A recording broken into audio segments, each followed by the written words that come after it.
Testing a fuel pump without a pressure gauge might seem like trying to measure how tall a tree is without a tape measure. It's tricky, but not impossible. Here's a method that's about as handy as a pocket on a shirt, and will give you a pretty good idea of whether your fuel pump is waving a white flag or still in the fight. First, a bit of safety. Working on fuel systems is not for the faint of heart. Remember, gasoline is basically liquid dynamite.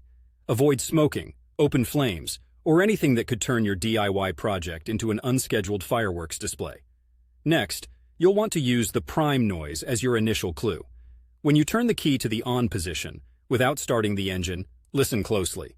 You're eavesdropping for a brief whir sound from the fuel pump that usually lasts a couple of seconds. This sound is like the pump saying, "Let's get ready to rumble," as it sends fuel to the engine. No sound could mean your pump is out to lunch, permanently. Another handy trick is a form of automotive acupuncture, the relief valve method. Locate the fuel system's relief valve, often found on the fuel rail in many vehicles. With a rag at the ready to catch any fuel, press the valve. If the system is pressurized, fuel should come out in a spritz. Think of it like checking the ripeness of a peach by giving it a gentle squeeze. A lack of pressure could indicate a pump that's not doing its pumping duty. If you're the curious type and feeling adventurous, you can go one step further. Disconnect the fuel line from the engine side and direct it into a container. Have a friend turn the key to the on position, again without starting the engine. Fuel should stream out with some enthusiasm. A lackluster trickle or no fuel at all is like the fuel pump telling you, "I can't go on."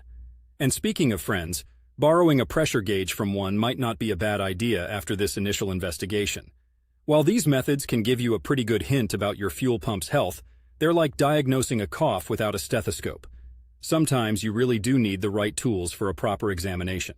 Remember, as someone living in Portland, Oregon, where the rain might tempt you to work in a closed garage, always ensure good ventilation. Fumes are not only bad for your health, but also a fire risk. Plus, after a day of playing automotive detective, there's nothing quite like a breath of that fresh Pacific Northwest air to clear your head.